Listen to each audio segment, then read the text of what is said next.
जय शंकर, हर हर शंकर। परम पूज्य Swami ji, south India education society के अध्यक्ष श्री वी शंकर, सचिव श्री सेतु रमन, आज ही इसी मंच पर पुरस्कृत हुए स्वामी तेजोमयानंद जी, श्री अमिताभ बच्चन जी, श्री सेम पेट्रोदा जी और इस गरिमामय समारोह में उपस्थित मेरे बहुत ही स्नेही भाइयों और बहनों, सबसे पहले तो मैं स्वामी जयेंद्र सरस्वती जी के श्री चरणों में अपना प्रणाम निवेदन करती हूँ और उसके बाद जूरी के उन सदस्यों के प्रति कृतज्ञता ज्ञापित करती हूँ जिन्होंने Swami Chandrashekhar Saraswati national eminence award के लिए मुझे चुना। मित्रों, राजनीतिक क्षेत्र में पुरस्कार तो अनेक मिले हैं, लेकिन आज का ये पुरस्कार स्वामी जी पुरस्कार नहीं, मेरे लिए आशीर्वाद है। साक्षात परमाचार्य जी का आशीर्वाद, साक्षात शंकर का आशीर्वाद। इसीलिए पुरस्कार मिलने पर प्रसन्नता होती है, पर आज अपने आप को धन्य महसूस कर रही हूं। ये आशीर्वाद प्राप्त करके मैं धन्य हुई। लेकिन इस पुरस्कार के साथ, आशीर्वाद के साथ बहुत महती जिम्मेदारी भी चली आई है, क्योंकि जब साइटेशन पढ़ी जा रही थी तो जिन गुणों का वाचन किया जा रहा था, ये जिम्मेदारी है कि जीवन भर उन गुणों पर खरी उतरूं और उसमें से एक भी चीज ऐसी न लगे कि जो कही गई थी लेकिन असत्य निकली। साइटेशन का वाचन संस्कृत में हुआ। शंकर जी, संस्कृत के प्रति आपकी निष्ठा और अनुराग देखकर मेरा मन बहुत प्रफुल्लित हुआ है, क्योंकि शायद कम लोगों को यहां यह मालूम हो कि संस्कृत विश्व की सबसे वैज्ञानिक भाषा है। सेम पेट्रोदा यहां बैठे हैं, वो साक्षी होंगे इस बात के कि जब दुनिया में टॉकिंग कंप्यूटर बनाने की बात चली तो प्रश्न उठा कि कौन सी भाषा उसके लिए चुनी जाए, क्योंकि कंप्यूटर का अपना कोई विवेक नहीं होता। जो आप बोलते हैं वही वो लिखता है और जो लिखा जाता दिया जाता है उसी को वो पढ़ता है। इसलिए भाषा व्याकरण की दृष्टि से भी वैज्ञानिक होनी चाहिए और ध्वनि की दृष्टि से भी। जो बोला जाए वही वो पढ़े। आज गर्व से माथा ऊंचा करके कह सकती हूं कि विश्व की तमाम भाषाओं की समीक्षा करने के बाद जिस भाषा को सर्वथा उपयुक्त पाया गया कंप्यूटर के लिए, वो संस्कृत है। क्योंकि जैसे अंग्रेजी में NO नो भी नो है और KNOW भी नो है। अब अगर आप कंप्यूटर को बोलें आई नो दिस, तो लिखेगा INO नो दिस, कोई अर्थ ही नहीं निकलेगा उसका। कहीं T साइलेंट हो जाता है तो कहीं E साइलेंट हो जाता है। बोलते हैं, लिखते हैं एंटरप्रेन्योर, बोलते हैं एंटरप्रेन्योर। वो विवेकहीन कंप्यूटर कैसे देखेगा इसको? लेकिन संस्कृत में जो बोला जाता है वही लिखा जाता है। यहां तक कि छोटी ई और छोटे ऊ की मात्रा की ध्वनियां भी अलग है। इति, यदि आपने छोटा बोला तो इति, लेकिन दही, बड़ी की मात्रा बोला तो दही। तो जो बोलेंगे वो लिखेगा, जो लिखेगा वही पढ़ेगा। लेकिन केवल ध्वनि की बात नहीं, मैं संस्कृत की वैज्ञानिकता के दो उदाहरण आपको देना चाहूंगी। संस्कृत में शब्दों का इतना अपार भंडार है मित्रों कि रचनाकार अपने व्यक्तित्व के अनुसार उसको चुन सकता है। एक प्रसंग है रामायण का कि जिस समय भगवान श्री राम लंकेश पर विजय प्राप्त करने के लिए लंका जाते हैं तो भगवान शंकर की आराधना करते हैं। वो स्तुति जिसमें करते हैं वो रामचरितमानस में रुद्राष्टकम के नाम से समाविष्ट किया गया है।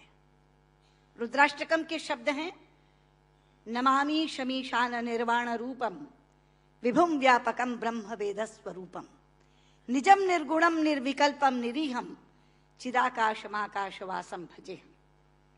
लेकिन उसी समय श्री राम पर विजय प्राप्त करने के लिए रावण ने भी आराधना की थी, स्तुति की थी, और उसने अपना स्तोत्र स्वयं रचा था, जो शिव तांडव स्तोत्र के नाम से प्रसिद्ध है।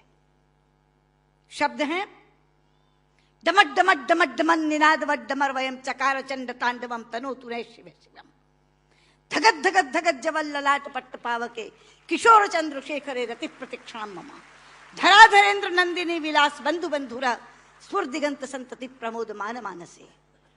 यहां बैठे किसी एक 5 वर्ष के बालक के सामने यदि मैं केवल ये 2 श्लोक रख दूं और ये कहूं कि बच्चा ये बताओ इसमें से कौन सा रावण ने रचा होगा और कौन सा राम ने पढ़ा होगा, तो बिना कुछ जाने वो कहेगा कि डमट डमट डमट डमन ये रावण का श्लोक होगा, क्योंकि शब्द उसके व्यक्तित्व से मेल खाते हैं। और नमामि शमीशान निर्वाण रूपम राम ने कहा होगा। यह है संस्कृत की वैज्ञानिकता। एक और उदाहरण देती हूं, आप हैरान हो जाएंगे। संस्कृत के एक रचनाकार हैं दंडी, उनका एक नाटक है 10 कुमार चरितम, जिसमें 10 राजकुमारों की कथा है अलग अलग। उसमें एक कथा आती है राजकुमार विश्रुत की। प्रसंग है कि वो आखेट के लिए शिकार करने के लिए जंगल में जाता है। एक तीर आकर उनके होंठ पर लगता है और उनका निचला होंठ कट जाता है। मित्रों, इस प्रसंग के घटने के बाद कथा अनेक पन्नों में चलती है। कितने ही संवाद विश्रुत बोलता है, लेकिन दंडी ने पूरे संवादों में कहीं भी ओष्ठांग का प्रयोग विश्रुत से नहीं करवाया है। ओष्ठांग क्या है? पूरा अल्फाबेट हिंदी का जो पवर्ग है वो ओष्ठांग है। प फ ब फ म। प फ ब फ म दोनों होंठ मिलाकर बोले जा सकते हैं। अगर दोनों होंठ में से एक होंठ नहीं है तो आप प नहीं बोल सकते, ब नहीं बोल सकते, भ नहीं बोल सकते, म नहीं बोल सकते। ये पवर्ग ओष्ठांग है।